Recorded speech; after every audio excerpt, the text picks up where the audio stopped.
Welcome to our channel world teacher news. ఈ అమ్మ జిల్లెళ్ళమూడి అమ్మ, mother of all, her house is all. ఈమె దగ్గరికి వెళితే ఎంతమంది వెళ్ళినా కానీ కడుపు నిండా భోజనం పెట్టి పంపిస్తుంది.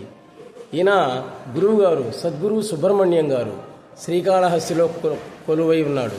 ఈయన తత్వశాస్త్రాన్ని మన పరిభాషలో, వ్యావహారిక భాషలో వివరిస్తూ ఉన్నారు. వీళ్ళిద్దరినీ ఒకసారి చూసి తరించండి. అమ్మ అమృత వాక్యాలు. తన కొరకు చేసేటువంటి రాగం, ఇతరులకు చేసేటువంటిది త్యాగం.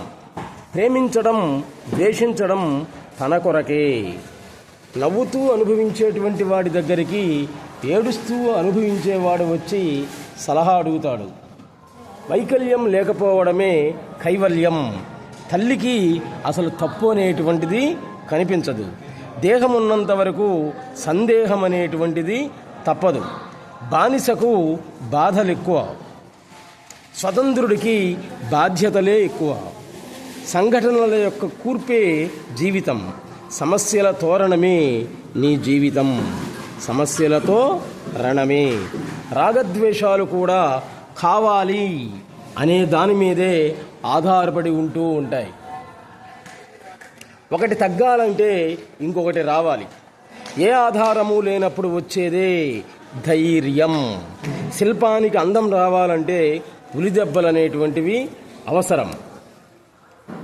భావ చైతన్యమే కవిత్వం.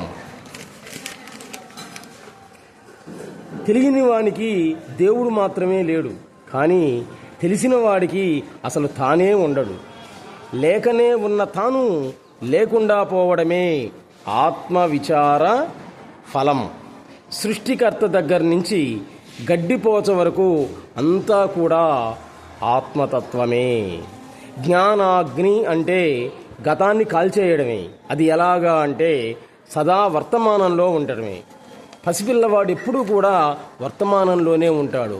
ఆ విధంగా ఉండాలి అంటాడు సద్గురు సుబ్రహ్మణ్యం గారు. ఇప్పుడు ఇక్కడ ఇలా ఉంటే గతము భవిష్యత్ రెండూ కూడా కాలిపోతాయి. దేవుడి దృష్టిలో దోమ, మనిషి రెండూ సమానమే. అసలు ప్రత్యేకత అనేటువంటిది ఎవ్వరికీ కూడా ఉండనే ఉండదు. గిరి ప్రదక్షిణ పూర్తి అయితే ఎక్కడికి వెళ్తావు? నీ గూటికి వెళ్తావు, అంటే ఇంటికి. జీవిత ప్రదక్షిణ పూర్తి అయితే చివరికి కాటికే వెళతాడు. ఆత్మ ప్రదక్షిణ పూర్తయితే ముక్తి మార్గానికే వెళతాడు.